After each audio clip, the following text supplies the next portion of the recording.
जय भीम, नमस्कार। मैं हूं शुभदास। आप देख रहे हैं दलित दस्तक। MNIT इलाहाबाद यानी Motilal Nehru national institute of technology Allahabad में जो है, वहाँ असिस्टेंट प्रोफेसर है वेंकटेश नायक, जो कि शेड्यूल्ड ट्राइब समाज से आते हैं। 19 सितंबर 2025 को उनको सस्पेंड कर दिया गया। वजह ये बताई गई कि उन तमाम आरोप भी लगाए गए, एक कैंपेन चलाया गया उनके सस्पेंशन को लेकर। और यह तब हुआ जब वो अपने प्रमोशन जो ड्यू था उसके खिलाफ आवाज उठा रहे थे, उसको लेके सवाल कर रहे थे इंस्टीट्यूट से।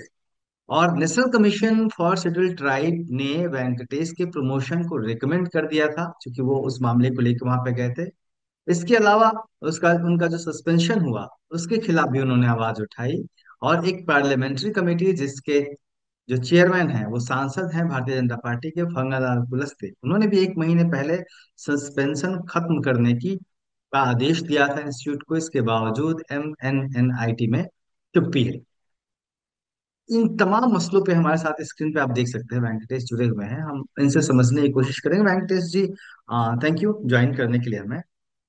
मामला क्या है? आप पे क्या आरोप है और आपकी शिकायत क्या है?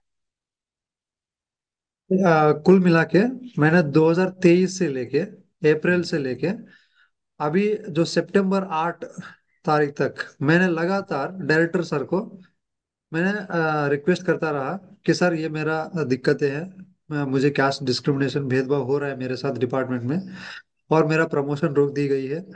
मैं एलिजिबल था, मेरा 50 पॉइंट चाहिए सर, मिनिमम पॉइंट मेरा 76 पॉइंट था।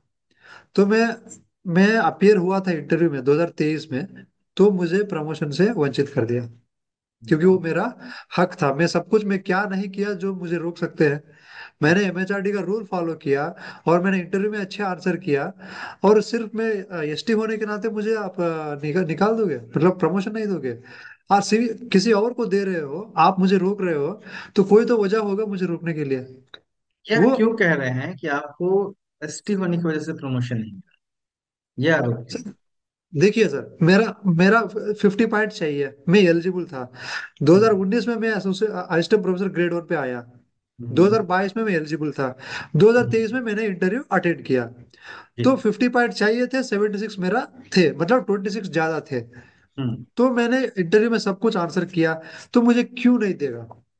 किसी हम्म, का किसी का इच्छा तो नहीं है मुझे देना या ना देना। हम्म, कोई डायरेक्टर यानी कि सिलेक्शन कमेटी का इच्छा तो नहीं हो सकती है ना। हम्म, सिर्फ देखा जाएगा कि आपके पास मिनिमम पॉइंट है, आप एलिजिबल थे, आपने आंसर किया है, तो हम्म। फिर हो गया।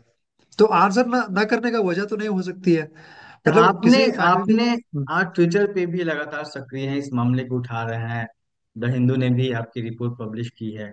चर्चा जी सर। आपके जो बातें हैं, आपके जो शिकायत है वो चर्चा में है, पब्लिक फोरम में आ चुकी है। आपने तमाम जगहों पे लिखा है कि आप ही के डिपार्टमेंट के अन्य लोगों को प्रमोट किया गया, जबकि आप उनसे ज्यादा जी सर। एलिजिबल थे। आपको नहीं किया गया, तो कौन लोग हैं जी वो? सर। सर ऐसा हुआ है कि 2023 में नहीं दिया गया, ठीक है। और उसके बाद मैंने फिर अप्लाई किया 2024 में। हर साल हम्म, हो रही है ये। 2024 में अप्लाई किया, मेरा साथी वालों को इन्होंने एलिजिबल किया, शॉर्टलिस्ट किया, हम्म, और मुझे जो है शॉर्टलिस्ट नहीं किया। हम्म, और फिर वहां पे भी मुझे बहुत दुख हुआ है। मेरे साथी वाले आगे चले गए और मुझे जो है जानबूझ के पीछे कर दिया गया। PhD गाइड ना करना ये मेरा गलती कैसे हो सकती है? 2017 में मेरा PhD हुआ सर। हम्म, 2012 में मैंने ज्वाइन किया। 2017 में मेरा भी PhD हुआ, और नीरज कुमार चौधरी जो जनरल कैंडिडेट है उनका भी PhD हुआ। अब समान हक के लिए मुझे भी PhD कैंडिडेट देना है, उनको भी देना है। उनको 6 कैंडिडेट दिया गया हम्म, 3 साल में, और मुझे जी। एक भी कैंडिडेट नहीं दिया गया। और मैं कैसे लड़ लूंगा, कैसे मैं आगे बढ़ूंगा जब छात्र नहीं है मेरे पास? मैं पैसे कैसे रिसर्च में मन लगा रहेगा, मैं कैसे काम करूंगा? और 2024 में ये कहते हैं कि आपके पास PhD स्टूडेंट नहीं है, आपने सुपरवाइज नहीं किया, गाइड नहीं किया, इसीलिए आपको शॉर्टलिस्ट नहीं करेंगे। हम्म, तो ये कितना अन्याय है! पूछने हम्म, वाला कोई है नहीं, तो हमारा आवाज को दबा दिया जाएगा। तो हम तब चाहे तब आपका प्रमोशन, बाय रूल आपका प्रमोशन कब हो जाना चाहिए था? 2023 में हो जाना चाहिए, क्योंकि वो पहला 2023 में? रिक्रूटमेंट हुआ ओके। जिसमें मैंने गया था, मेरा ओके। पॉइंट था, और मुझे रोकने का कोई ओके। मतलब मुझे नहीं रीजन कोई नहीं समझ आधार में आता नहीं है। था, कोई बेस नहीं था कि यूनिवर्सिटी आधार आपको नहीं है, यस रोकती, सर। क्योंकि आपने यस सर। आपने जितने भी रूल्स नॉर्म्स कंडीशन थे उसको, टर्म्स कंडीशन को फॉलो किया।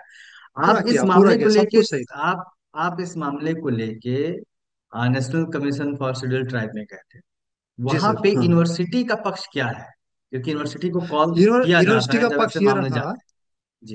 जी सर, यूनिवर्सिटी ने ये कहा है कि इनके पास जो है पीएचडी गाइड नहीं किया है, इसलिए इनको प्रमोट नहीं किया गया, ये उनका कहना था। जी। 2023 में ऐसा रूल था ही नहीं हम्म। जो ये मुझे क्लेम कर सके।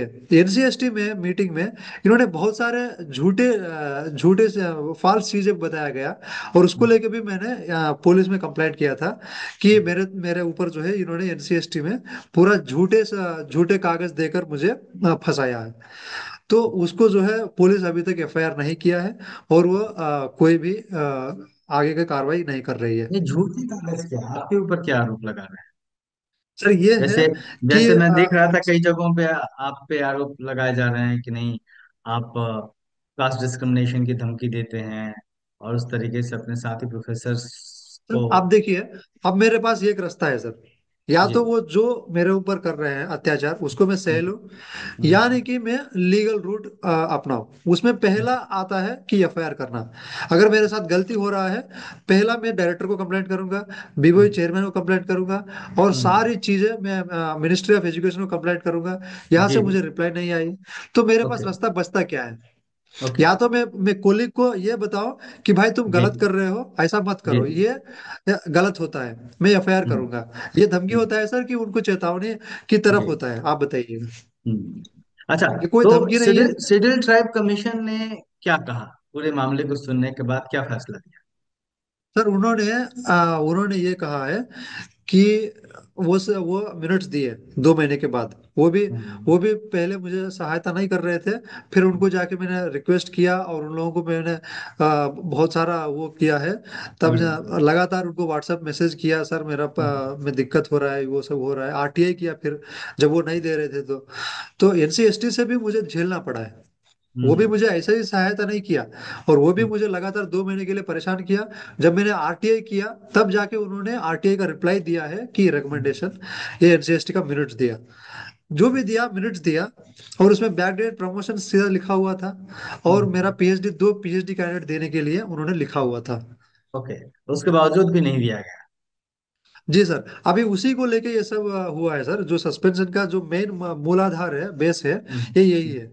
और होता क्या हम्म। है सर कि 8 तारीख को एक मीटिंग का नोटिस आती है कि 9 तारीख को हमने पीएचडी स्टूडेंट अलॉट कर रहे हैं करके।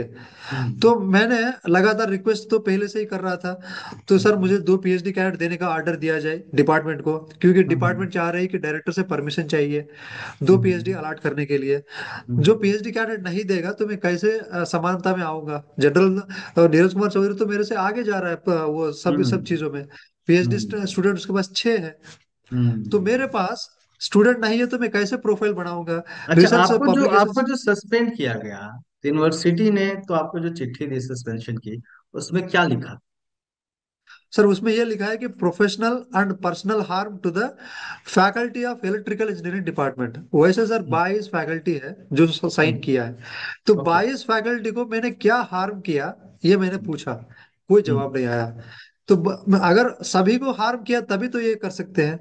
हम्म। सभी को कोई हार्म नहीं किया गया, हम्म। तो कैसे ये मुझे सस्पेंशन आपके ऑर्डर पास कोई बहुत दिन सबूत है बाद ऐसा है? कि आपने हार्म किया या कोशिश नहीं सर, की? कुछ भी नहीं है। ऐसा कोई भी सबूत नहीं है जो मैंने उनको हार्म किया। हार्म का मतलब क्या? किसी को मारना, किसी को हम्म। गाली देना? कोई एक सबूत मुझे कि दीजिए, मैंने पूछा कि क्या अच्छा। हार्म मैंने किया है। ठीक है, जिन लोगों को ने साइन किया है कि आपने उनको हार्म किया, क्या उन लोगों ने आपके खिलाफ कोई लिखित शिकायत यूनिवर्सिटी को या फिर जो आपका डिपार्टमेंट है, डायरेक्टर है, उसको दिया, या फिर कोई एफआईआर आपके खिलाफ की गई? नहीं सर, एफआईआर नहीं की गई। उन्होंने डायरेक्टर को रिप्रेजेंटेशन दिया है। रिप्रेजेंटेशन उन्होंने सब मिल के दिया है, तो ये कब 22 दिया? लोग मिल के ये दिए। ये अलग अलग वक्त में दिया गया कि एक साथ ये दिया सर गया, ये 17 कब? को 17 को दिया गया। 17 तारीख ऑफ सितंबर को उन्होंने हम्म। दिया, और 19 को मुझे सस्पेंड किया 2 दिन के अंदर। ओके, अब मेरा इसका पक्ष मतलब साफ सुना साफ गया। मैं दर्शकों से ये कहना चाहूंगा कि ऐसा कैसा हो सकता है कि एक आदमी जो वेंकटेश है वो 17 22 लोगों को हैरेस कर रहे हो, और सब ने एक ही दिन वो शिकायत दी। ऐसा हुआ था कि पार्लियामेंट्री कमेटी, उन्होंने ये कहा था कि पूरा सुना, उनका भी सुना मेरा भी सुना, वहां पे मेरे खिलाफ इन्होंने बहुत सारे फर्जी डॉक्यूमेंट इतने सारे लेके सबमिट किया गया, ताकि पार्लियामेंट्री कमेटी जो है इनके ऊपर एक्शन न ले। अब सीधी सी बात है, जब भी कोई SC ST बंदा कंप्लेंट उठाता है तो उनके खिलाफ इतने सारा डॉक्यूमेंट प्रोड्यूस कर दिया जाता है कि सर देखिए आपका बंदा गलत है, तो हमारा कोई गलती नहीं है। ये तो कोई भी कहेगा, कोई भी एडमिनिस्ट्रेशन यही कहता है। तो ये भी, ये इम्यूनिटी वाले भी, जी सर हम ये चाहते हैं कि मुझे गलत तरीके से सस्पेंड किया गया, और मैं चाहता हूं कि इस तरीके का ST फैकल्टी जो ईमानदार है और बच्चों को अच्छे से पढ़ाता है, और उन लोगों को इस तरीके से परेशान करके उनका करियर जो अभी अभी स्टार्ट हुआ है, वो, मेरा उम्र भी 38 ईयर्स है, तो इतना यंग एज में मुझे इस तरीके का रेपुटेशन डिसरेपुट करना, और मेरा जो गरिमा है उसको खत्म करना, ये अच्छी बात नहीं है। और मैं चाहता हूँ कि ये सभी को समझना चाहिए, और मुझे जो है न्याय दिलाना चाहिए, और मेरा आवाज ऊपर तक मिनिस्ट्री ऑफ एजुकेशन एंड कई जगह NC ST और उनकी पार्लियामेंट्री कमेटी तक पहुंचना चाहिए, जो मुझे अभी उसके बाद सहायता नहीं कर रही है।